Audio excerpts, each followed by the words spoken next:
Bienvenue à tous pour ce nouvel épisode des bénévoles. Un épisode qui sera consacré aujourd'hui spécialement à la remise de prix de fin de saison de la NBA, ce qu'on appelle plus couramment les awards.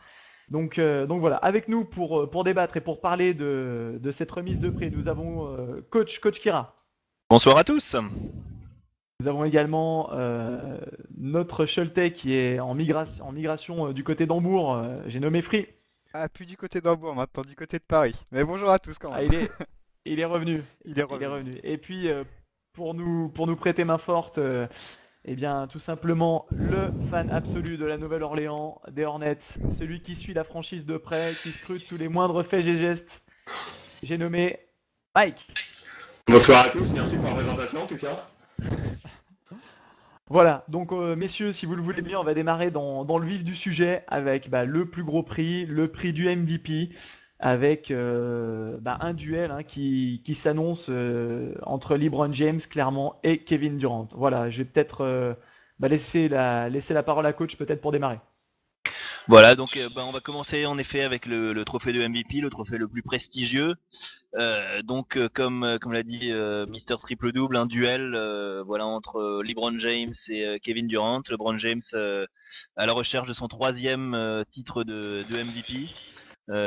Durant lui pour son premier, donc qui sont de loin les deux meilleurs joueurs de la saison. Pour ma part, je le donnerai à LeBron James qui a vraiment réalisé une saison phénoménal sur le plan à la fois statistique mais également sur le plan du jeu du hit. Par rapport à l'année dernière, je trouve que l'équipe a bien progressé et l'impact de LeBron sur ses coéquipiers a vraiment été magistral. Voilà, donc Durant probable numéro 2. Derrière, la course est plus ouverte avec un certain nombre de joueurs. On peut penser à Chris Paul qui a porté les Clippers, à notre Tony Parker national, excellent avec la meilleure équipe de la saison, les Spurs. Voilà, des joueurs comme Kobe Bryant, Russell Westbrook, enfin derrière, je veux dire, ce sera plus ouvert, mais en tout cas le duel à deux têtes, voilà, avec pour moi un avantage pour LeBron James. Un avantage pour LeBron James, pour moi aussi en tout cas. Après, c'est vrai que je lui donnerais le trophée, mais avec un petit peu de réserve. Je trouve que cette année encore, bon l'année dernière il y avait l'excuse que c'était la première année, mais pour cette année encore, offensivement il n'y a pas trop d'identité du côté des Heat. Il y a une hyper dépendance à James, mais je trouve qu'on a l'impression que l'équipe pourrait être encore meilleure. Et c'est vrai que le fait qu'il y ait les Bulls au-dessus, sans Derrick Rose qui soit au-dessus, c'est un petit peu gênant quoi. On a l'impression que le Heat pourrait être plus fort et c'est un peu la sensation qui gêne avec James. Et pour moi, après, il n'y a pas débat. Pour moi, James est devant parce que sur le plan défensif comme sur le plan offensif, il est indispensable au Heat. C'est vraiment le cœur de l'équipe, le centre. Alors que Durant, je trouve que du côté d'Oklahoma City, les tâches sont un peu mieux réparties. Et c'est vrai qu'autant Durant, je trouve qu'en termes de leadership, cette année, il a vraiment été exemplaire. Que ce soit l'affaire avec Westbrook, qui a vraiment été bien géré au début, et même durant toute la saison, il a vraiment été impeccable. Mais tant offensivement, il est vraiment très fort, un super score, mais je trouve qu'il n'a pas le même impact que James, et c'est pour ça que dans un premier temps, dans un premier temps, non, dans un temps final, je donne mon vote à LeBron James sans aucun souci. Alors pour ce qui est de ma part, je rejoins mes coéquipiers, je vote LeBron James à 200% parce qu'il est beaucoup plus complet que Durant, que ce soit en défense, que ce soit en 1 contre 1, en transition, ça va super vite, ça explose.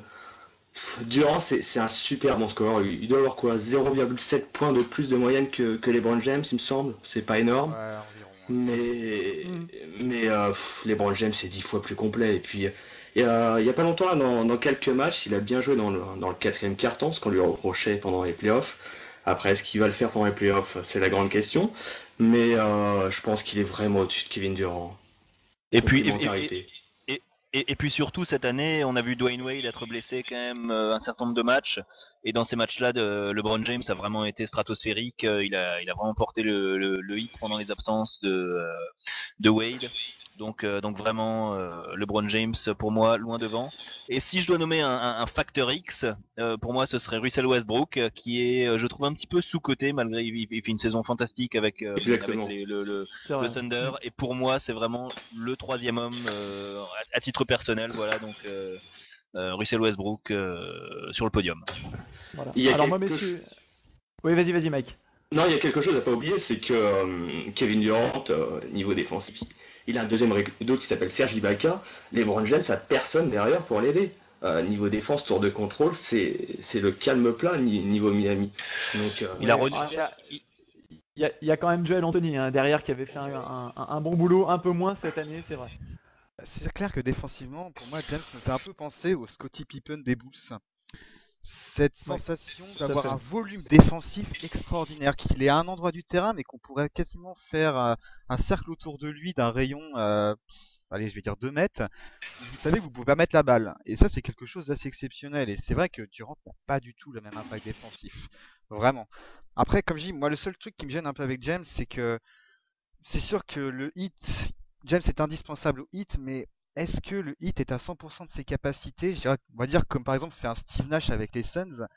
On n'a pas cette sensation avec James que le hit est à 100% de ses capacités. Et là d'ailleurs, on voit bien Durant depuis le All-Star Game, le hit a un peu baissé en régime. Et moi, Ouais. ça me gêne un petit peu à ce Mais niveau-là. vas-y, Et Mister Triple Double. Le Heat est surtout de plus en plus dépendant de LeBron James, de par la blessure de Wade aussi, on l'a dit, mais on sent une LeBron dépendance un peu comme à l'époque des Cavs, alors que pourtant Ouais. les coéquipiers qui l'entourent, normalement, sont vraiment au-dessus de ceux qu'il avait à Cleveland. Et c'est un petit peu ce qui est gênant, oui.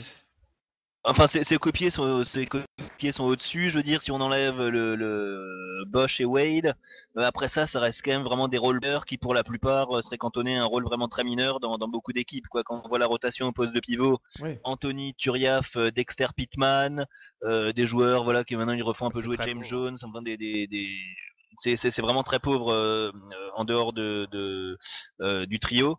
Alors que du côté du Thunder, on a vraiment un effectif très complet. On a James Harden, Sefolosha, Serge Ibaka bien sûr, Kendrick Perkins, C'est plus qui entoure complet. parfaitement le duo Durant-Westbrook. Donc l'effectif sur le papier du Thunder est largement plus complet, mais l'impact individuel de LeBron est pour moi bien supérieur. Voilà, c'est aussi pour ça, c'est pour toutes les raisons que vous avez évoquées que je lui donnerai aussi le titre de MVP. Et puis notamment, moi, c'est défensivement, comme l'a dit Free, il m'impressionne. Vraiment, c'est assez énorme ce qu'il fait, je trouve. On l'avait vu déjà face à Derrick Rose en playoff l'année passée. On l'a vu dans le match aussi, dans le quatrième carton face au Thunder à Miami, où il a muselé Kevin Durant sur le dernier carton, notamment dans les 5 dernières minutes. Si vous avez vu ce match, c'était quand même quelque chose. En effet, oui, non, et puis LeBron James, voilà, très bon intercepteur, mais pour moi, c'est vraiment au niveau des contres, c'est peut-être le contreur le plus spectaculaire de la NBA, qu'on voit débarquer de nulle part et bloquer un joueur, voilà, qui est allé au layup, ça, c'est assez impressionnant à voir, et donc LeBron James également un excellent défenseur, ça risque de faire la différence donc pour le titre de MVP. bah, au niveau Après, des comptes, c'est sûr. Non, Vas-y, je te Free. laisse, vas-y Mike. Non, non, je te laisse, vas-y. Non, je disais au niveau des contres, LeBron James, c'est Derrick Rose qu'on a fait les frais dernièrement avec un gros bloc par derrière. C'était juste énorme. Moi, je voulais rebondir en fait sur ce que disait Mr. Triple Do par rapport à ça, qu'il y a peut-être en fait une surdépendance de James par rapport au hit. Et c'est bête à dire, mais il y a quelques joueurs dans la ligue qui sont vraiment très bons, mais qui savent faire parfois la part des choses et un petit peu de sacrifice par rapport à leur capacité maximale. Je prends le cas de Durant, clairement, il pourrait marquer beaucoup plus de points. Vraiment, il pourrait. Ce que je veux dire, c'est qu'offensivement, il pourrait être un point d'ancrage encore plus important. Mais voilà, par exemple, il a compris que Westbrook a besoin aussi d'avoir le ballon. Et il s'est adapté pour justement faire que Westbrook soit le plus et plus le ballon le plus souvent et qu'il soit donc meilleur. Et je trouve que c'est quelque chose d'admirable. Après, c'est un débat justement. Est-ce que on peut compter ça véritablement pour le MVP? Ça reste très subjectif. Mais je trouve que James, des fois peut-être un peu comme Chris Paul, je fais un peu le même reproche à Chris Paul, d'avoir des fois tendance à faire que le jeu soit trop dépendant d'eux-mêmes et à ne pas savoir des fois un peu à un moment lâcher et laisser les autres prendre de l'importance. Je prends un cas tout bête, mais Batillet cette saison me déçoit beaucoup. J'attendais beaucoup plus de oui, lui. c'est vrai. Oui. Et il y a certains joueurs dont on attend des fois des rôles un peu plus importants. Et c'est vrai que on se dit maintenant, James, il faut absolument qu'il ait le ballon tout le temps. C'est comme ça que l'équipe est meilleure. Mais justement, il y a une balance à avoir et c'est un peu le reproche que je ferai à LeBron James. Mais voilà, c'est un peu un problème. Faut trouver le juste équilibre et des fois il est Alors, pas évident.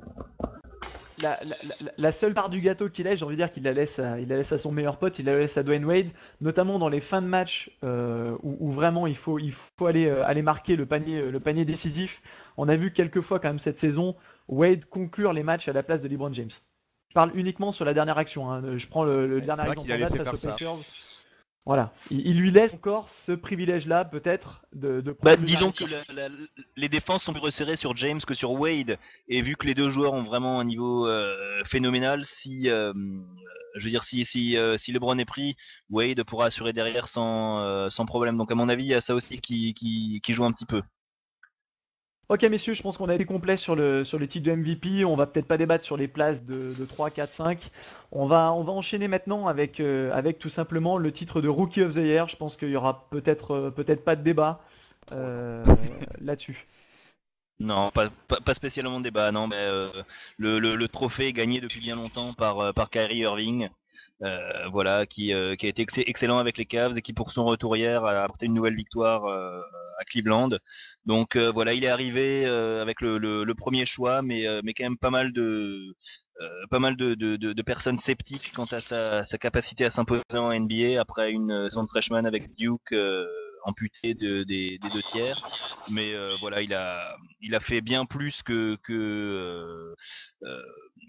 réaliser une bonne saison. Il a pratiquement mené les Cavs en playoff euh, lorsqu'il était en bonne santé. Donc voilà, largement numéro 1. Après ça, derrière, Rubio sans doute numéro 2, qui a été très bon avec les Timberwolves. Sans doute le meilleur meneur pur de la promotion et un des futurs grands meneurs de la ligue. Et derrière, il y a un certain nombre de joueurs qui sont plutôt pas mauvais, notamment trois joueurs qui actuellement sont en plein boom. Je pense à Klay Thompson Ouais, ouais, qui explose depuis le complètement. départ de Monta Ellis, qui tourne, C'est je crois, 25 points de moyenne sur les derniers matchs. Le c'est la deuxième se révélation nomme, chez les rookies, hein. c'est la révélation de la fin de saison en effet, oui, tout Ouais. à fait. Le deuxième c'est Kenneth Farid avec Denver, voilà le meilleur rebondeur pur de cette draft. Et enfin, le troisième, c'est sans doute le joueur le plus inattendu, le 60e et dernier joueur appelé en juin dernier, Isaiah Thomas, qui est devenu le meneur titulaire à Sacramento et qui a relégué Jimmer Fredette au rang de faire valoir. Donc voilà, Isaiah Thomas qui est également l'un des meilleurs rookies de la saison, mais en tout cas, Kyrie Irving numéro 1, Rubio numéro 2, et puis après ça, voilà, c'est joueurs. Ouais, globalement, je suis aussi assez d'accord pour le classement. Après, il y a quelque chose qu'on oublie un petit peu, c'est vrai qu'on a l'impression, depuis que la blessure de Rubio, que c'était classé. Mais je tiens à Ouais. signaler quand même que Irving, je crois, a joué 48 matchs et Rubio en a joué 41. Comme quoi, l'écart est pas si élevé que ça en nombre de matchs. Donc, ce qui fait que pour moi, l'écart, bon, clairement, Irving est numéro 1.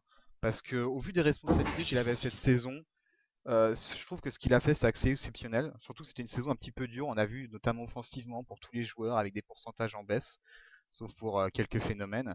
Et quand on voit la saison qu'a fait Irving, qu'il a été capable, en plus de s'adapter par rapport à ses premiers matchs, non, il a vraiment fait pour moi une saison exceptionnelle et il mérite sa place de première place. Mais après, pour moi, faut pas non plus démériter Rubio parce qu'on a vu que dès que Rubio était plus là du côté de Minnesota, c'était terminé. Alors c'est vrai qu'il a pas les Ils mêmes ont coulé, ouais. il a pas les mêmes il a pas les mêmes responsabilités qu'Irving, vu que bon, Love reste le franchise player, mais il a eu une importance énorme dans le jeu. On voit bien au quatrième quart-temps, les Wolves étaient complètement perdus quand il a pu être là, quoi. Et c'est vrai que je pense que Minnesota a de l'avenir avec Rubio, parce qu'on l'a vu, c'est le type de joueur qui est complètement capable de changer un collectif à lui tout seul et c'est pas à négliger. Après, pour le reste du podium, donc clairement un Irving, en deux Rubio. Après, c'est plus variable. J'aurais tendance à garder les mêmes. Farid, Thomas et Klay Thompson en deuxième, Victor Rubio. Alors moi, pareillement, je suis absolument d'accord avec mes collègues, encore une fois. Moi, Irving, j'ai regardé son match parce qu'on est en pleine période de tanking, n'en déplaise à Kira. J'ai regardé le match Cleveland-Knicks jusqu'à la fin. Irving a juste été exceptionnel. Il rentrait, il partait en transition. C'était somptueux à avoir joué. Pour un rookie, c'est vraiment somptueux. Et Rubio a joué, je crois, 6 matchs en moins. Je crois que c'est 47 et pas 48, mais il faudrait que je regarde les chiffres. Et c'est vrai que Rubio, quand il est là, les Wolves sont plus du tout la même équipe. On a vu même quand Love était tout seul, parce qu'il a été blessé là dernièrement, même quand il était tout seul, il était en galère, il cherchait son meneur, c'était pauvre. Et en troisième, moi je mettrais bien Klay Thompson qui a un volume de jeu offensif assez phénoménal. Et Gros avec le shooter, départ ouais. de. Ouais, exactement. C'était un peu l'énigme de la draft pour moi, de la dernière draft. Je savais pas s'il allait être très mauvais ou très bon. Donc je suis agréablement surpris par son volume de jeu offensif. Et voilà, et je mettrai les deux mêmes derrière. Avec Kenneth Farid, je crois qu'il est quasiment en double-double de moyenne. Je crois qu'il tourne à 9 points, 9 Ouais, rebonds, ouais. quelque chose comme ça. Pratiquement maintenant, ouais, pratiquement, ouais. Ouais, voilà. Et Isaiah Thomas qui fait un travail formidable avec une dernière passe qui était somptueuse que j'avais postée d'ailleurs sur le forum. Exactement, oui. Isaiah Thomas qui fait déjà preuve d'une très grande maturité, il est assez âgé pour un rookie, mais Isaiah Thomas qui fait une saison fabuleuse. Mister Triple Double, ton avis? Ouais, et ben mon avis tout simplement, je vais vous suivre hein, sur Kyrie Irving. Franchement, et moi j'avais des doutes, notamment au niveau physique, le fait qu'il ait joué que 11 matchs avec Duke. Je me suis dit qu'il va peut-être prendre le rookie ball, etc. Sur chaque match qu'il a joué, moi il m'a clairement impressionné. J'ai le souvenir d'un match à Denver là chez les Nuggets où il arrache la décision à la fin à lui tout seul. Plusieurs matchs comme ça où vraiment il a fait la différence et il m'a Je vraiment crois que c'est un des impressionné. joueurs qui a mis un des joueurs qui a mis le plus de buzzer beaters cette saison. Il a mis, je crois, 2 fois Ouais, 14 points dans les 5 dernières minutes d'un match, donc ouais. vraiment formidable, oui. Vraiment, vraiment impressionnant. Je vous rejoins après sur Rubio en numéro 2. Et par contre, c'est vrai que j'avais pas fait le rapprochement du fait finalement du peu de matchs qu'il avait joué en moins par rapport à Irving. Je m'étais pas fait la réflexion. C'est vrai qu'en y réfléchissant un petit peu, il mérite peut-être un peu plus de considération. Et c'est vrai que le jeu des Wolves était pas du tout le même. Moi, il me rappelle clairement, toute proportion gardée, un Steve Nash de début de Hmm. carrière, l'adresse en moins. L'adresse en S'adresse en moins. moi. Oui. Voilà, c'est quand même bon, assez Voilà, handicapant, Mister hein, Triple Double qui a mais peut-être un petit problème de collection qui va revenir avec nous très vite. voilà, Donc j'espère, ouais. pour enchaîner, voilà, donc là on a vu les rookies, également quelques déceptions cette année dans la promotion. Je pense par exemple à Ian Vesely qui a pas été très bon avec Washington. On peut penser également au duo de rookies des Bobcats qui n'a pas été très très performant. Bismack Kemba et Kemba, Walker, ouais. Bismack Biyombo, on pouvait en attendre un peu plus. Enes Kanter aussi avec Utah Il a peu joué, remarque Kanter. Il a qui a vraiment peu souffert joué. derrière Al Jefferson et Millsap. Donc je ne sais pas si mes collègues ont un avis à ce sujet. Bah, il y a même Favre qui est qui est dans la rotation de Utah devant Enes Kanter. Il joue très peu de minutes. Alors, si on fait le prorata, il est pas si mauvais si on fait qualitatif, quantitatif. Au niveau des minutes qu'il joue, il apporte pas mal, mais il n'a pas sa chance pour l'instant. Trop peu de temps de jeu, je suis entièrement d'accord avec ça. Je pense qu'on a peut-être fait le tour au niveau des rookies. Je sais pas Ouais, si vous avez d'autres. des rookies. Voilà, juste peut-être Globalement, je trouve que c'est préciser assez que, faible, hein. C'est une draft assez faible, je trouve. Le Ouais, sujet, je suis d'accord. y a ouais, pas de quoi c'est vrai. s'enthousiasmer, quoi. Mais on le savait depuis le début, de toute façon, que c'était une draft assez faible. Ça va. Ah, on pourrait signaler Kawhi Leonard qui a fait une super saison du côté des Spurs. Bon, dans un rôle Exactement. certes très spécifique, mais ce qu'il fait, il le fait bien. Mais c'est, on va dire, c'est du classique pour les Spurs, quoi. Et ce qui est assez drôle Ouais, dans le top 5 de la draft qu'on a annoncé avec Isaiah Thomas, il a été sélectionné en 60e position, donc à une position ouais, de jouer et faire valoir dans d'autres ligues. Ouais, exactement. ouais, c'est ça. Comme quoi, ça tient à rien, hein, ça tient à rien. On va enchaîner maintenant sur le trophée de Defensive Player of the Year, donc le meilleur défenseur de l'année. Messieurs, selon vous, qui mérite d'avoir ce trophée? Bon, bah, je vais partir, hein. Ouais, vas-y, Je fais, pense oui, que vas-y. là, va y avoir un peu de désaccord, surtout avec moi. Moi, j'ai tendance à vouloir regarder Dwight Howard. Après, la question, c'est est-ce que le leadership défensif doit rentrer ou pas? C'est vrai que c'est assez faible à ce niveau-là, je trouve, par rapport à Ibaka, à James ou à d'autres joueurs.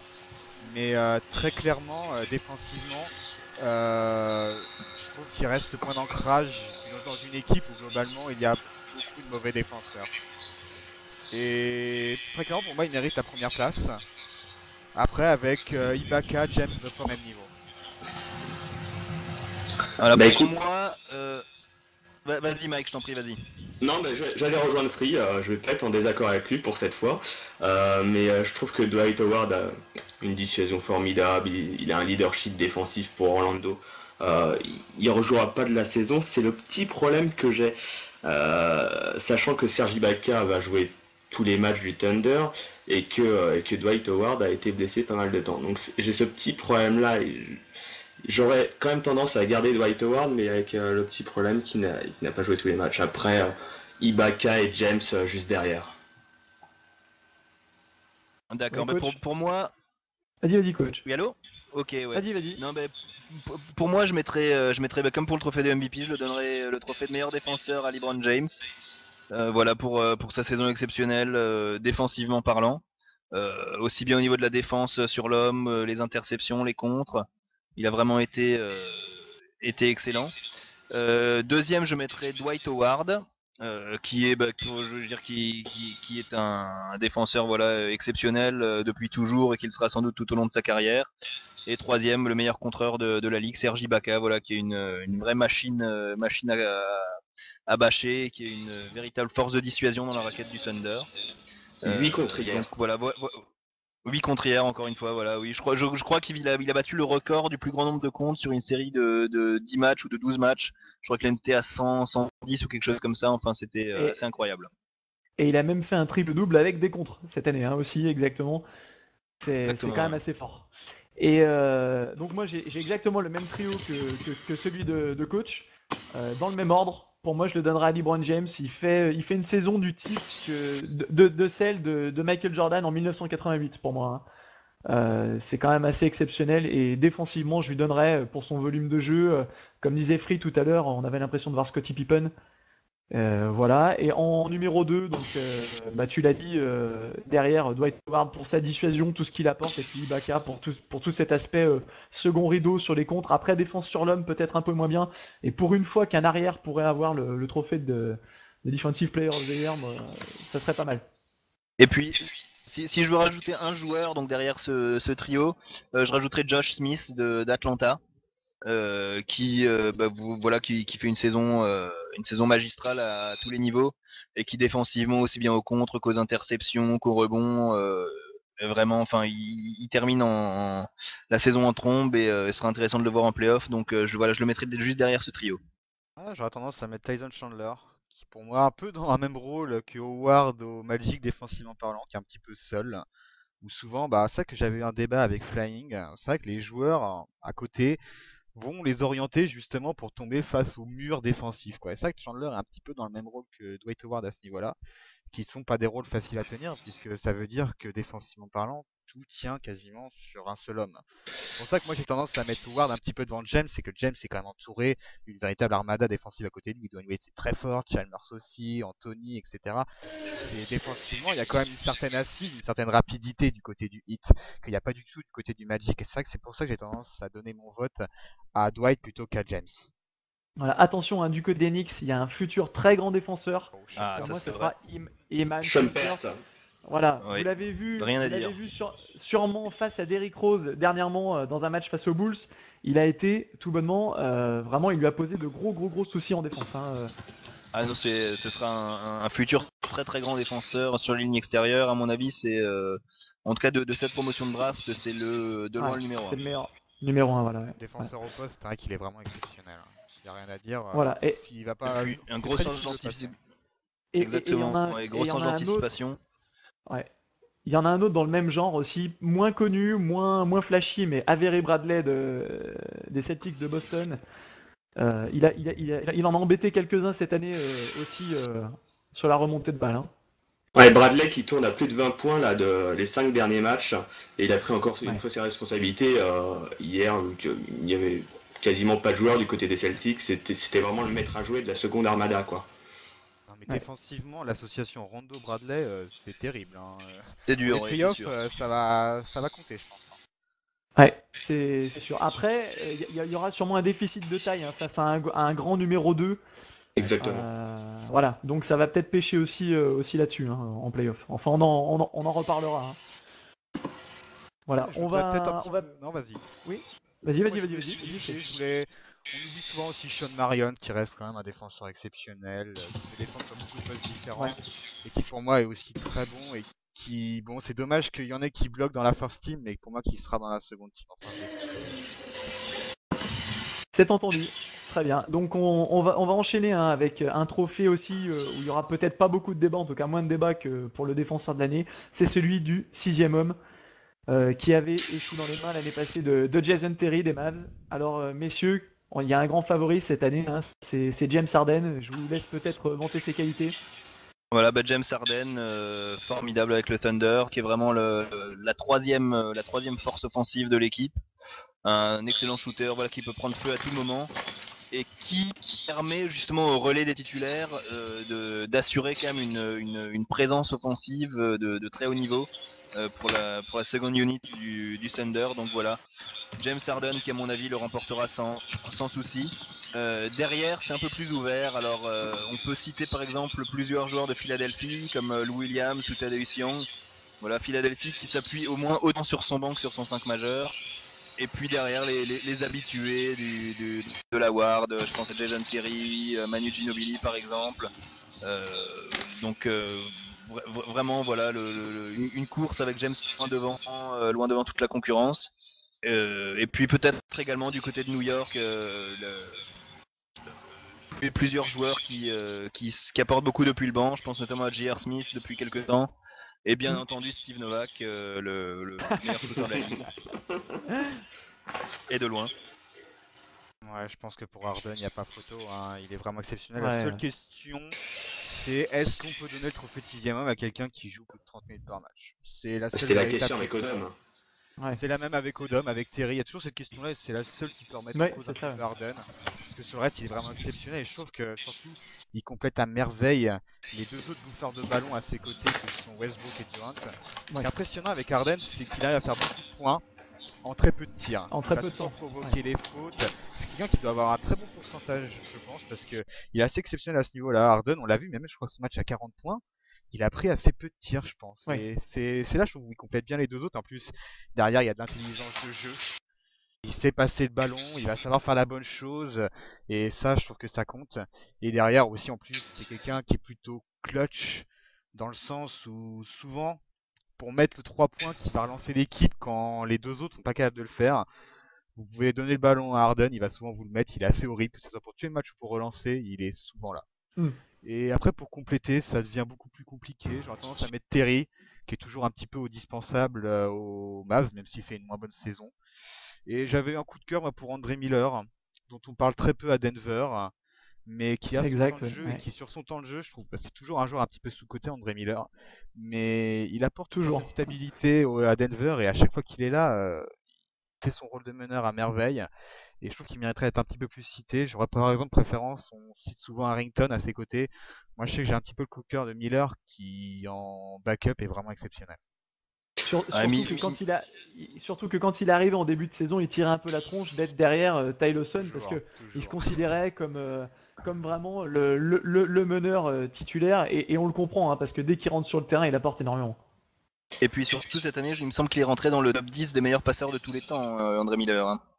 Donc Ouais. un joueur, voilà, si on vous demande la liste des 10 joueurs, on pense pas forcément à lui. Mais c'est un joueur qui a quand même été régulier depuis le début de sa carrière et qui apporte beaucoup à Denver en termes d'expérience. Alors moi, pour ce qui est du 6ème homme, je vous rejoins tout à fait. Je vais revenir faire un petit truc quand même. Harden a été sélectionné en 2009 à la 3ème position. Donc avant tout, je tire mon chapeau au staff du Thunder, parce que foutre un 6ème homme en 3ème position de draft, c'est quand même très fort. Il pourrait être arrière dans la majorité des franchises, et ils ont réussi à le conserver. Donc je leur tire mon chapeau. Il sait tout faire, il est complet, il sait vraiment tout faire. En 2ème position, moi je mettrais bien Lou Williams, parce que c'est vrai que Philadelphie tourne pas trop bien en ce moment, c'est le moins qu'on puisse dire, mais je crois que c'est le ou un des meilleurs scoreurs de l'équipe. Donc c'est le seul qui peut créer son shoot, qui peut amener du danger offensivement. Iguodala est assez limité à ce niveau-là et il tire vraiment son épingle du jeu. Et en 3ème position, moi je mettrais Manu Ginobili parce qu'il est toujours là, le vieux briscard. Bon, s'il enlèverait son petit flopping, il serait encore plus agréable à voir jouer, mais c'est vrai qu'il est toujours présent et moi j'adore ce joueur. Il a fait C'est aussi son beaucoup petit de matchs côté. sur l'infirmerie, je crois aussi. C'était un peu son problème. Ouais, Sinon, c'est c'est ça. sûr Ouais. qu'il aurait été dans la C'est- course aussi. Oh oui, c'est clairement. Ouais. Ah, pour le flopping, c'est son petit côté tango argentin. Hein. Ça, c'est évident. Moi, je vous rejoins complètement, hein, messieurs. Harden, c'est assez exceptionnel ce qu'il fait. Il a tout la titulaire en puissance et quand il rentre, tout de suite, il apporte ce qu'on lui demande. C'est pas un énorme défenseur, mais il tient sa place. Et en attaque, surtout, il ouvre les espaces pour les pénétrations de Russell Westbrook avec ses tirs à 3 points. Et il a cette faculté également aussi de rentrer en pénétration, notamment avec sa main gauche. Pour ça, il est assez similaire avec Manu Ginobili. Il y a eu un comparatif qui a été fait sur un site internet, confrère de Basket Evolution, où on comparait les jeux de James Harden et de Manu Ginobili, et c'est vrai que la ressemblance est clairement très très frappante, quoi, hein. C'est deux joueurs qui ont un jeu quasiment similaire, avec un jeu en pénétration qui est assez redoutable, notamment du fait qu'il soit gaucher aussi. Monsieur. Parce que c'est à peu près tout hein, sur les 6e hommes. Voilà. On va peut-être en rester là et on va ensuite parler du trophée de MIP, le Most Improved Player, donc le joueur ayant le plus progressé. C'est sûrement l'un des trophées les plus difficiles à pronostiquer et un trophée qui fait vraiment débat. Donc messieurs, je vous écoute hein, on va peut-être démarrer par Mike ce coup-ci. Bah écoute, moi en premier, je mettrais bien Pekovic, qui a un bon volume de jeu, qui évolue. J'ai passé stats en tête, mais l'année dernière, c'était vraiment pas terrible. Ça serait mon premier choix. Après, ce qui arrive derrière, c'est un peu compliqué. Pour faire plaisir à Getz, je vais mettre Goran Dragic, qui a quand même, pendant l'absence de Kyle Lowry, porté les Houston Rockets à bout de bras. Et on a vu quand il y a eu le retour de Lowry, justement, que l'équipe tournait moins bien. Même si Lowry sortait du banc, on a vu que l'équipe tournait moins bien. Je crois qu'ils sont sur 6 défaites consécutives ou 5, quelque chose comme ça. Et il y avait justement un confrère de Basket Evolution aussi qui faisait le parallèle avec ça. Et donc le troisième, je suis un peu plus sur ma réserve. Mais j'aime beaucoup, je vais être un peu chauvin, j'aime beaucoup l'apport de Jason Smith en ce moment. Qui tourne à plus de 10 points, 6 rebonds pour son volume de jeu, avec la mise au vert de Carl Landry qui est pas mauvais et qui donne une bonne intensité défensive. Donc je vais le mettre sur le podium pour être un peu chauvin. Oui, coach. Oui, donc le trophée de MIP, c'est sûr que c'est toujours le plus difficile à décerner. Entre d'un côté les joueurs qui étaient très solides et qui sont devenus, qui ont acquis le statut de All-Star, je pense par exemple cette année à Andrew Bynum, les joueurs qui viennent de nulle part et qui ont plus ou moins explosé cette année, comme Jeremy Lin, Brian Mullens, il y en a quelques-uns dans le cas. Des joueurs qui sont encore très jeunes mais qui progressent rapidement, comme Greg Monroe, Gordon Hayward. Mais pour moi, le joueur qui a le plus progressé cette année, on le trouve du côté d'Orlando et c'est Ryan Anderson. Qui a pris un volume de jeu fantastique du côté du Magic et qui est devenu le numéro 2 derrière Dwight Howard dans l'équipe et qui même maintenant assure parfaitement à l'intérieur en l'absence de Dwight. Donc voilà, Ryan Anderson, un shooter fantastique. Je crois qu'il a mis plus de 150 paniers à 3 points cette saison, de loin le premier. Donc voilà, je mettrai Anderson numéro 1. Derrière, pour moi, le numéro 2, donc j'ai cité précédemment, c'est Brian Mullens. Alors lui qui vient vraiment de nulle part et qui à Charlotte s'est vraiment métamorphosé cette année. Il est devenu, au sein de l'équipe la plus faible de la ligue, c'est vrai, mais il est devenu à la fois le meilleur joueur sur le terrain et également un leader. Quand on voit comment l'équipe fonctionne, c'est souvent lui qui parle à ses coéquipiers. Donc voilà, s'il sera à voir cet été aux Jeux Olympiques avec l'équipe d'Angleterre, ce sera assez sympa de le voir avec Luol Deng, Ben Gordon. Et puis mon troisième choix, c'est un pivot qu'on trouve du côté de Sacramento, c'est DeMarcus Cousins. Voilà, pivot assez décrié pour ses frasques hors du terrain et dans les vestiaires, mais qui cette année est vraiment devenu l'un des meilleurs pivots de la ligue, aussi bien en termes en attaque qu'au niveau du rebond. Donc voilà, Cousins pour moi numéro 3. Le changement de coach lui a vraiment fait du bien. Ouais. Vas-y, Free. C'est vrai que c'est un trophée qui est hyper subjectif parce que au fond on récompense la progression d'un joueur, mais la progression d'un joueur c'est quelque chose qui est très difficile à évaluer. Par exemple, je prends le cas de Pekovic. Est-ce que c'est quelqu'un qui a véritablement progressé dans son jeu entre l'an dernier et cette année? J'ai plutôt envie de dire que c'est quelqu'un à qui on a fait plus confiance. Alors est-ce qu'à ce moment-là on peut donner du trophée de MIP? Il n'y a pas de vérité en soi, hein. Il n'y a pas de critères bien déterminés, donc c'est suivant un petit peu à chacun. C'est pour ça que c'est hyper subjectif et que c'est difficile de bien argumenter dessus. Moi, après, à titre personnel, j'aurais tendance à donner ma première place pour la MIP à Jeremy Lin. Pour la simple et bonne raison qu'il était prêt à être coupé encore cette année. Vraiment dans le néant de la NBA. Et il s'est retrouvé là depuis qu'il est titulaire, il fait ses matchs vraiment de manière impressionnante. Du coup, j'aurais tendance à lui donner le trophée de la MIP. Parce que justement, il est passé de rien à quasiment un titulaire à son poste au Knicks. Je trouvais ça assez exceptionnel. Deuxième place, je la donnerai à Greg Monroe. Là, c'est pareil, c'est encore subjectif parce qu'on peut se dire qu'un rookie qui passe sur son mort, bah forcément, normalement, il va progresser.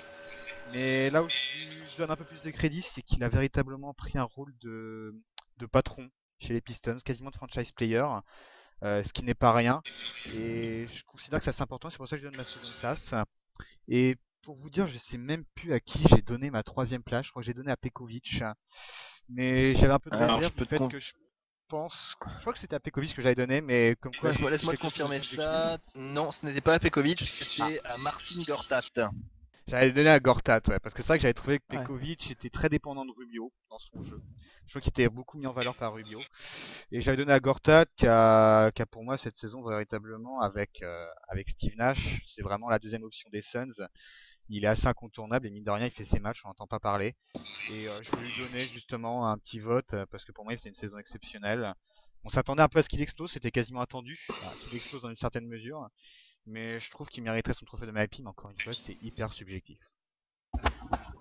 Ouais, comme l'a dit Free, c'est hyper subjectif et pourtant, je le rejoins sur ces deux premiers choix en tout cas. Jeremy Lin, pour moi, c'est la révélation de la saison. Il est parti de rien, il a explosé complètement, il a relancé la saison des Knicks. À mon avis, sans Jeremy Lin, la saison des Knicks, je me demande même s'il pouvait se qualifier pour les playoffs. Il a, tout simplement, il a illuminé cette saison des Knicks. Alors, bon, ça s'est moins bien terminé avec cette blessure, mais quand on voit qu'il était à deux doigts de se faire couper, et quand on voit l'impact qu'il a eu derrière dans cette équipe, c'est tout bonnement exceptionnel. Il a surtout Tout bonnement. redonné, Vas-y, Mike. Vas-y. il a surtout redynamisé ses coéquipiers Ouais. parce qu'ils avaient plus du tout le moral et ça se voyait qu'avec la hype qu'il a eue dans les journaux, il prenait toute la pression pour lui et tous ses coéquipiers du coup étaient libérés. Ah oui, non, non, mais c'est clair. Donc moi, Lynn, pour moi, incontournable cette année. Et je vois bien les votes, les votants journalistes de la NBA lui attribuer le trophée tout de même. En deux, je rejoins aussi sur Greg Monroe, qui est quasiment, donc, comme Free l'a dit, le franchise player des Pistons. Grosse progression pour sa deuxième saison. Et ça va être l'un des tout bons pivots de la conférence prochainement. Un pivot gaucher, très bon passeur aussi. C'est assez rare pour être Georgetown, souligné. formation Ouais, Georgetown. ah ouais, complètement. Et c'est vrai que ouais, c'est vraiment l'avenir des Pistons, hein, clairement. Et puis pour le troisième, alors là, il y a plein de prétendants, mais pour moi, personne ne se détache réellement. Il y a Ryan Anderson, comme l'a dit coach. J'avais aussi les deux meneurs des Rockets, Laurie pour le début de saison, Dragic pour la fin de Hmm. saison, Pekovic, et puis il y en a un dont on parle pas beaucoup, mais c'est Paul George avec les Pacers. Et peut-être que je mettrais Paul George parce que vu la saison d'Indiana, elle doit aussi pas mal à cet ailier bondissant qui lui aussi, dans les années futures, à mon avis, il va en a vraiment sous la semelle, hein. Voilà. Si quelqu'un veut réagir ou si on passe sur le trophée suivant. Bah moi je voulais un peu parler d'Indiana. J'ai eu la chance de voir Darren Collison aux Hornets et l'impact que prend sa carrière à Indiana, c'est vraiment terrible. Il est en régression totale. Alors si Paul George est en progression, Darren Collison, c'est le néant cette année, avec des stats très pauvres. Il a aucun impact sur ses coéquipiers. Et là, Georgie il vient d'être promu dans le 5 majeur et Collison ne reviendra peut-être jamais dans un 5 majeur NBA. Ouais, non, je suis assez d'accord avec toi, mais d'un certain côté, on s'y attendait. On voyait là ces derniers matchs, même ces derniers matchs, quasiment j'avais envie de dire même dès le début, c'était pas si exceptionnel que ça dès le début, ça accrochait mal. Bon après, il est plutôt bon défenseur, c'est là où est vraiment son apport, mais c'est vrai qu'on attend un peu plus de lui et c'est un petit peu décevant à ce niveau-là. Je suis totalement d'accord avec toi. Mais il n'a pas Voilà, d'impact physique. Vas-y, Pas de coach. physique. tout à fait. Non, non, moi, vas-y, Free, continue encore sur Collison si vous avez encore quelque chose à dire. Non, moi j'ai pas grand-chose à dire. Je pense que c'est quelque chose dont on pouvait s'attendre parce que ça faisait un petit bout de match, même quasiment dès le début depuis qu'il était à Indiana, qui était moyen. C'était prévisible, j'ai envie de dire. Non, mais ce qu'on peut dire, c'est surtout qu'il travaille pas pendant l'off-season, c'est pas possible.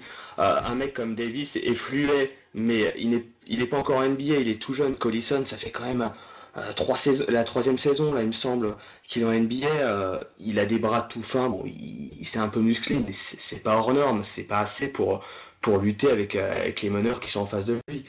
Quand on s'appelle Steve Nash, on peut être un peu moins bien physiquement. On a une palette offensive et de passe tellement énorme, mais Collison, il faut qu'il travaille son physique, c'est indéniable.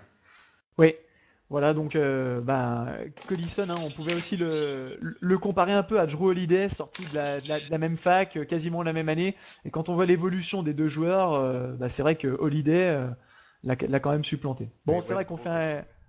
Voilà, Westbrook, c'est encore une autre dimension, hein, on l'a évoqué tout à l'heure. Bon, on va peut-être en finir avec cette petite aparté. Et on va enchaîner tout simplement sur le trophée de coach de l'année. Messieurs, encore un trophée qui est pas si facile que ça à attribuer, qui dépend aussi beaucoup du bilan de l'équipe. Et bah là-dessus, on va peut-être démarrer avec coach Voilà, pour avec avoir son avis. le coach of the year, oui, c'est sûr que c'est aussi un award qui est difficile à décerner parce que est-ce qu'on récompense un coach qui finit premier mais avec un effectif historique comme je sais pas comme à Miami ou à Oklahoma City. Est-ce qu'on récompense un coach qui a amené une équipe qu'on n'attendait pas là vers les playoffs? On peut peut-être penser à Gentry, à Phoenix si les Suns se qualifient. Est-ce qu'on récompense une équipe qui a progressé mais qui a également bénéficié d'un bon recrutement comme Del Negro ou Vogel avec Indiana? Donc c'est sûr que c'est un award qui est toujours assez difficile à décerner. Alors pour ma part, je le donnerais quand même à Greg Popovich. Voilà, on attendait les Spurs sur le déclin après l'affront des playoffs de l'année dernière face à Memphis. Et les Spurs ont répondu présent malgré les blessures de Ginobili. Alors on a retrouvé un Tony Parker vraiment au meilleur niveau de sa carrière et qui pourrait recevoir quelques voix pour le trophée de joueur ayant le plus progressé parce qu'il a vraiment acquis une nouvelle dimension cette année. Et puis Tim Duncan, voilà, qui revient vraiment après voilà quelques années où on le voyait sur le déclin. Cette année, il a fait vraiment une saison très solide. Donc Popovic numéro 1. Deuxième, personnellement, je me le donnerais à Lionel Hollins de Memphis, qui a réussi, malgré l'absence de Zach Randolph, qui était quand même de loin le meilleur joueur de l'équipe, à maintenir les Grizzlies dans les sommets de la conférence Ouest. Et Dieu sait que c'est difficile de rester bien placé dans cette conférence. Et enfin, troisième voie, alors je le donnerai à Vinny Del Negro pour ce qu'il a fait avec les Clippers. Euh, voilà, là, il a bien géré l'arrivée de Chris Paul et puis malgré la blessure de John C. Billups, il a su bien gérer son effectif. Voilà, une bonne gestion, je trouve, de Mo Williams qui apporte en sortie de banc. Donc pour moi, il a fait du bon travail. C'est vrai que c'était un trophée cette année, le trophée Coach of the Year. Je crois que c'était Bill Simmons qui avait fait la remarque. C'est peut-être le trophée le plus disputé qui soit. Parce que c'est vrai qu'il y a plein de coachs qu'on peut dire qu'on fait un boulot exceptionnel. Que ce soit Doc Rivers, Lionel Hollins, Alvin Gentry, Rick Adelman. Il y en a vraiment plein. Moi, si j'avais mon classement à faire, en 1, je mettrais Popovic aussi. Parce que déjà, faut être franc, les Spurs qui vont peut-être finir encore une fois premier à l'ouest, on s'y attendait déjà pas la saison dernière, mais cette année on se disait non, avec le programme ça va être impossible. Et finalement ils ont peut-être fini encore premier. Et surtout la façon de partager les minutes, de lancer des joueurs totalement inconnus. Je prends Danny Green il était fini, il était terminé. Et là il est quasiment titulaire aux Spurs. Et il y a aussi cette façon incroyable de plier un match en un quart temps. Combien de fois on a vu en fin de saison, au bout du premier quart temps ils avaient fait l'écart, c'était fini. Ils mettaient les remplaçants, ça revenait pas, l'écart même s'accroît était encore plus important. Ah, c'est fou, hein. C'est assez C'est exceptionnel, incroyable, je oui. trouve. C'est pour ça que je donnerai à Popovic. On voyait où est 30. Oui, allez, vas-y. Ouais, c'est sûr, non, mais oui, on voyait des cartons à 31 à 12 à la fin du premier carton, et puis voilà, C'était plié, Parker, c'était plié. Duncan qui remettait les survêtements, et c'était réglé, voilà, oui. Je crois qu'il y a que deux joueurs aux Spurs qui sont au-dessus de 24 minutes. C'est Duncan qui a 28, ce qui est quand même très peu, et Parker qui a 32. Faut se rendre compte que c'est Il a absolument 32, je crois, ouais. exceptionnel. C'est absolument exceptionnel. En plus, ils sont premiers et pas avec un effectif assez hallucinant. C'est pour ça que je donnerai à Popovic. Et que dans la course au MVP, j'aurais tendance à donner un petit peu moins à Parker. Parce qu'il y a un système Spurs, il y a une sorte d'académie de jeu. Et je trouve que c'est assez exceptionnel et c'est pour ça avant tout qu'ils finissent premier. Après, en deuxième, j'aurais tendance à donner mon vote à Thibodeau. Des fois, c'est un petit peu limite offensivement. Mais réussir à motiver ses joueurs pour être présents chaque soir défensivement, c'est assez exceptionnel, je trouve. Et si les Bulls sont premiers cette saison, Thibodeau il est vraiment pour beaucoup parce qu'à chaque fois, chaque match, il arrive à faire que son équipe va se donner à 100%. Et là encore, c'est assez exceptionnel. Et enfin, faire moi, défendre Corver, c'était pas facile. Hein. Oui, en plus. Pas facile à gagner. Je crois que troisième, j'hésitais entre Doc Rivers, mais Doc Rivers, je considérais que c'était aussi un peu les vétérans qui s'étaient réveillés. Et du coup, je vais le donner aussi à Lionel Hollins, parce que c'était une fois de plus pas facile du côté de Memphis. Quand Zach Randolph, Darrell Arthur ont fini leur saison assez rapidement, on s'est dit bon, c'est plié, ils seront jamais dans la course au playoff. Et résultat, ils vont finir cinquième à peu près. Bon, ça peut encore varier, mais là aussi, c'est monstrueux. Ils ont fait venir Spades, ils l'ont bien fait jouer. J'ai envie de dire nickel. Après, moi, par contre, je suis plus réservé sur Del Negro parce que je considère qu'une grande partie de l'équipe passe par Chris Paul, qui est vraiment le patron sur et en dehors du terrain. C'est pour ça que j'ai un peu plus de mal avec Del Negro. Mais une fois de plus, il y a encore plein d'autres coachs qu'on pourrait citer. George Karl pour aussi le partage des minutes à Denver. Il y a vraiment plein de monde qui a fait un super boulot. Et c'est assez difficile. Et c'est Tyron peut-être pour moi Corbin le avec trophée le plus Utah. disputé. Ah ouais, non, mais voilà, c'est exceptionnel. C'est vraiment, il y Voilà. a plein de monde à citer. Il y a plein de coachs. Et puis pour Del Negro, sûr, quand t'as ouais. un mec comme Billups dans les vestiaires, c'est quand même beaucoup plus simple. C'est ce que j'allais dire. Voilà, exactement. Il a un assistant coach en North et il s'appelle Chauncey Billups et je pense que là on tient C'est peut-être sûr, ouais. l'un des futurs coachs de la ligue, ça m'étonnerait pas. Un mec posé, mais qui a de la Probablement, poigne ouais. quand même. Ouais, là je pense qu'on en tient avec Derek Fisher. Là, je pense qu'il y a deux coachs, ça pourrait faire l'affaire. Et ben moi je rejoins Free sur en tout cas les deux premiers choix. Popovic, toujours pour sa capacité à reposer ses stars, à pianoter sur le banc, à sortir avec le système Spurs des joueurs sortis de nulle part. Surtout, il a pas dégoûté par exemple un joueur comme Thiago Splitter qui en avait vraiment bavé pour sa première saison. Il l'a intégré parfaitement, j'ai trouvé. Pour le rookie Leonard, pareil. Sa transition s'est fait en douceur, son arrivée dans la NBA en douceur. Il a toujours gardé sous le coude son petit Gary Neal là, pour les tirs à 3 points. Je me souviens d'un match face aux Clippers, justement, là, où il amène les Spurs en prolongation. Voilà. Danny Green qui sort de nulle part. On a toujours Matt Bonner aussi. Bon, Ginobili qui sort du banc. Il pianote tout ça avec main de maître. Il joue vraiment. Ah, c'est vraiment exceptionnel ce qu'il fait sur un banc. Et le fait que c'est comme disait Free tout à l'heure, le fait que les Spurs soient premiers de la conférence Ouest, alors que comme chaque année on dit ah non ils sont trop vieux, ah non ils termineront jamais premiers de la conférence, cette année ils vont encore se faire sortir au premier tour, etc. etc. Bon, ouais. Là, chapeau bas, Popovic, vraiment exceptionnel. En numéro 2, Thibodeau aussi voilà, pour sa capacité, comme tu l'as dit, à motiver ses joueurs, notamment défensivement tous les soirs, et puis à faire face aux blessures aussi. Hein. Pareil, avec son banc, il y a Deng qui a été blessé un peu, Derrick Rose, bien sûr, Boozer un moment, Noah qui a raté quelques matchs aussi. Tous les quatre de l'équipe ont raté des matchs. Et ben pareil, il arrive à sortir des joueurs. Moi, je vois CJ Watson il y a pas longtemps, John Lucas. Qui est-ce qu'on a eu encore? Bon, bien sûr, Corver, ah bah, ce qu'on appelle couramment le bench mob de Chicago, qui a vraiment été. Omer Asik. Asik aussi, voilà. Gibson. Non, Gibson, Dash Gibson, voilà. On peut citer tout le banc des Bulls. Pour moi, ces mecs-là sont aussi importants que les titulaires dans cette équipe. Toujours Et à c'est ce qui 100%. fait. Voilà, et c'est ce qui fait que les Bulls sont devant Miami, tout simplement dans la conférence, et c'est grâce à Coach Thibodeau, ça c'est sûr. Vraiment un gars avec un gros charisme. Et puis en numéro 3, moi je le donnerais presque. Alors, j'étais presque d'accord avec vous, avec Lionel Hollins, George Karl aussi, pour la même capacité qu'il a que Popovic, avec un effectif assez pléthorique et à distribuer finalement les cartes. Mais je le donnerais finalement à Frank Vogel, le coach des Pacers, qui est arrivé sur la pointe des pieds l'année passée. Finalement, c'était le petit coach intérimaire. Allez, on l'envoie au feu au playoff, on verra bien ce qui va se passer. Il tient tête aux Bulls un peu sur la première série avec les moyens du bord. Ils font, bon, bien sûr, le front office fait un sacré boulot en faisant venir Barbosa, David West, George Hill. Donc bon, il a eu du matériel pour pouvoir accrocher cette troisième place. Mais bon, il fallait quand même y arriver. Il fallait intégrer les joueurs. Voilà, il fallait tout simplement être un bon coach pour pouvoir garder son équipe à ce niveau-là, au niveau des troisièmes, voilà. Ouais, il a réussi à donner une véritable identité à Indiana, qui est une identité de battant, Ouais. vraiment de mort de faim, de crève la dalle défensivement. On l'avait déjà vu dans les Ouais, playoffs. Et c'est ça qu'il a réussi à garder sur toute la saison. Et Indiana, ils sont troisième en ce moment. Bon, ok, d'accord, c'est vrai qu'ils ont un effectif qui est pas moche, Mais de là à faire troisième, on se dit quand même, waouh, quoi, personne Ouais, n'aurait parié là-dessus en début de saison. Et c'est vrai que bon, ils ont des fois des coups de moins, surtout offensivement, quand Granger, West sont un peu moins en réussite.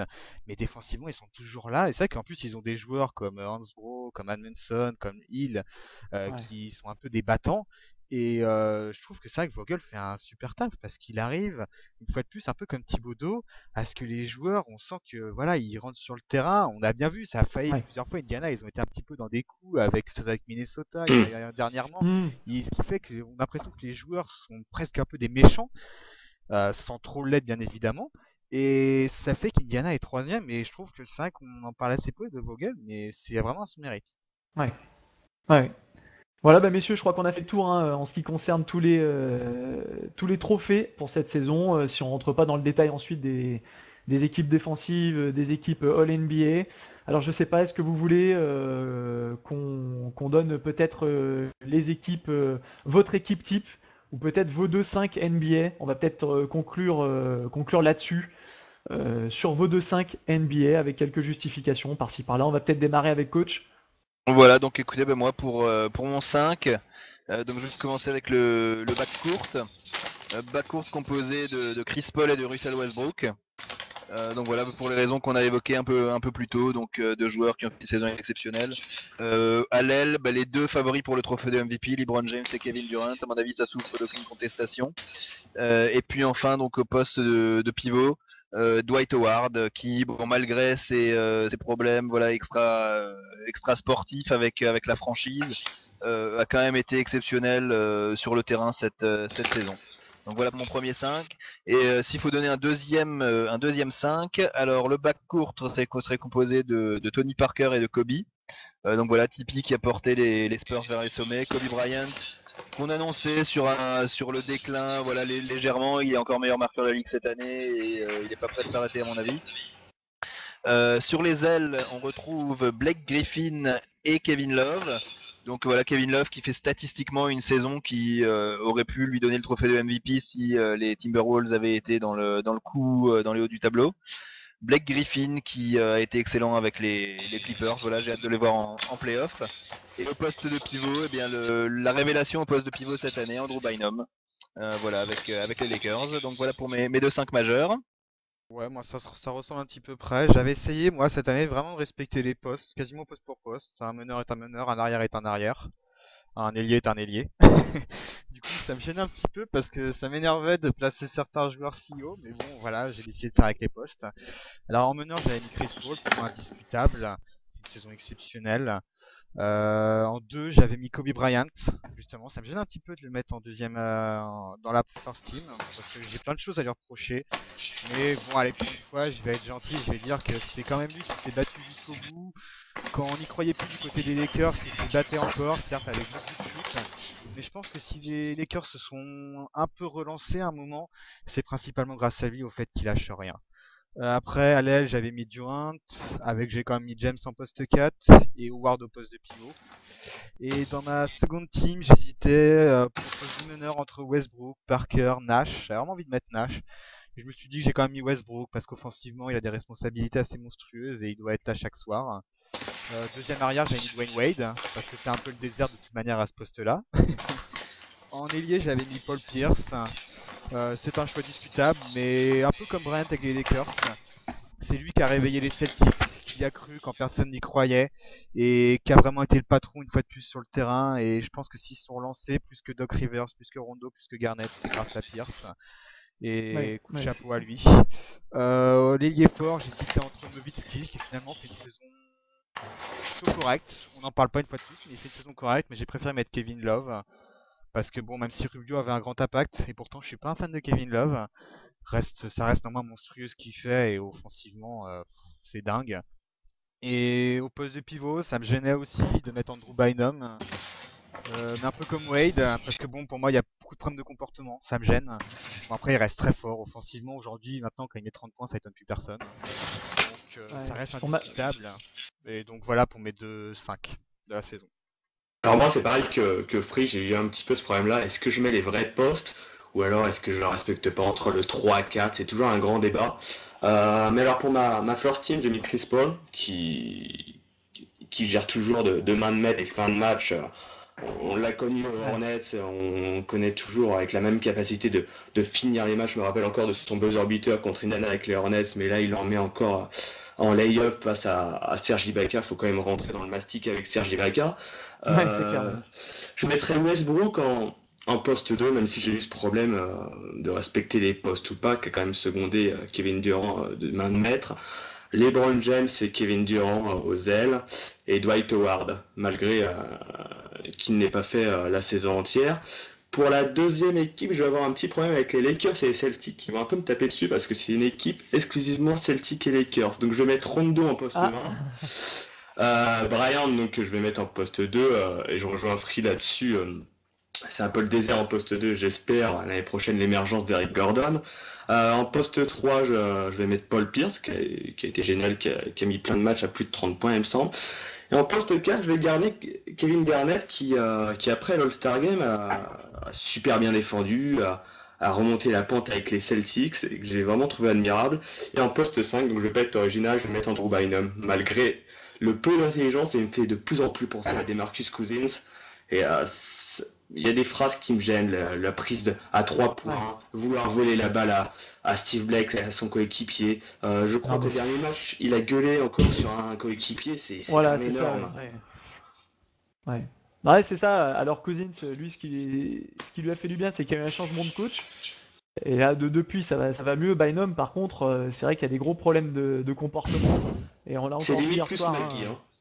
Ouais, c'est... Mais McGee, je pense qu'il va se calmer à Denver avec l'effectif qu'il a, etc. On va moins en entendre parler. Dans un meilleur environnement. Il est mieux entouré, ouais. C'est sûr. Ouais. Meilleur environnement. Voilà, alors pour moi, je vais vous rejoindre, notamment dans le premier 5, du classique, avec Chris Paul, Kobe Bryant, Kevin Durant, LeBron James, Dwight Howard. Donc James en poste 4, je voyais pas un autre 5 que celui-ci. Et dans le deuxième 5, je mets donc Tony Parker, un peu aussi pour la magnifique saison qu'il fait, le bilan. Donc en meneur, en 2, j'ai mis Westbrook, parce qu'on pourrait très bien l'imaginer en poste 2, même s'il joue en poste 1. En numéro 3, j'ai mis Paul Pierce, parce que la deuxième partie de saison après le All-Star Break, c'est tout simplement exceptionnel ce qu'il fait. Comme l'a dit Free, c'est lui qui a réveillé l'équipe. Et en poste 4, Kevin Love. Très grosse saison jusqu'à ce que Rubio se blesse, on l'a dit tout à l'heure. Après, un peu moins convaincant, même s'il a toujours sorti ses grosses statistiques. Et en poste 5, oui, Andrew Bynum quand même, malgré tout. Ne serait-ce que pour son match à 30 rebonds dernièrement. Voilà un joueur aussi qui a quand même progressé dans le jeu, même s'il n'a pas progressé dans l'attitude, qui aurait pu prétendre aussi à quelques voix dans le trophée de MIP. Donc c'est pour ça qu'il est dans mon deuxième 5. Voilà. Messieurs, si vous avez quelque chose à rajouter. Voilà, je pense. Oh, allez-y, hein. J'ai dit que c'était tout de mon côté. Non, moi je pense qu'on a fait le dossier, on était bien complet au niveau de tous les trophées, voilà. Je voulais juste rappeler donc aux membres concernés donc qu'ils ont jusqu'à dimanche prochain pour m'envoyer leur vote donc pour les trophées de Basket Evolution. Donc voilà, comme les journalistes en NBA, on va décerner nos trophées NBA donc de la saison. Donc j'en ai déjà reçu une vingtaine, j'en attends encore une petite vingtaine. Donc voilà, si vous pouviez faire ça la semaine prochaine, pour qu'on puisse comptabiliser vos voix. Ouais, surtout que si vous rendez pas les copies, c'est 0, hein. Coach l'a dit. Voilà, exactement, c'est 0 et c'est Mister Triple Double, on sait quelque chose. Oui, tout et à c'est fait. Raptors qui note en plus. Et c'est Raptors qui note, oui. Voilà, pour préciser vous avez... que la semaine prochaine, vas-y, on va essayer de faire une émission spéciale sur les playoffs. Je sais pas encore comment ça va se faire. On va essayer de le faire en après-midi. Je sais pas, c'est pas encore certain, on en discute. Mais pour dire que oui, il y aura aussi un bénévole la semaine prochaine. Quand on sera les affiches sur les playoffs, on va essayer de faire ça rapidement. Faire un truc bien sympa pour le début des grosses hostilités, enfin. Exactement, pour le début. Ouais, pour le début des playoffs, une émission qu'on va vous préparer, qui est pour le moment en gestation, comme on dit.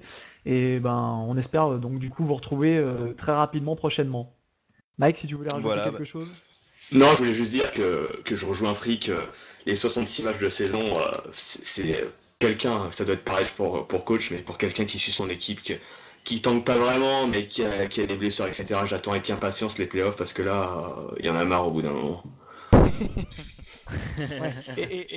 C'est sûr. Et il n'y a que 66 matchs. Hein. que... On va dans la Mais c'est bien ça le problème. Et le problème, il est là, avec 82 matchs, bon, on n'a tout pas l'intensité qu'on peut retrouver en Europe, mais le problème avec les 66 matchs, là, c'est j'ai l'impression qu'il y a beaucoup d'équipes qui jouent pas le jeu déjà, et ensuite c'est pauvre niveau intensité. Il y a peut-être 10 matchs qui se dégagent de la saison, je pense, pas plus. Ouais, non, je suis d'accord avec À peu toi. près, C'est ouais. toujours le problème, hein. C'est sûr. Du coup, tu te Voilà, vends de messieurs. l'alcool, quoi. Voilà. Bon, on va peut-être pas rentrer dans les considérations privées pour terminer cette émission. Non, je ne relèverai pas. Oh. Voilà, sur ce, on vous salue, on vous dit à très vite hein, sur le À forum. très vite sur le forum. Basket Evolution. N'hésitez pas à poster vos impressions sur l'émission, etc., à réagir. Si vous avez quelques demandes également, voilà, on essaye toujours d'en prendre compte. Voilà. Il est temps du Real Barça maintenant. Voilà. Voilà, salut à tous. Ouais, tchuss. Bah, merci pour l'invite et bonne soirée à tout le monde. Salut à tous, bye bye.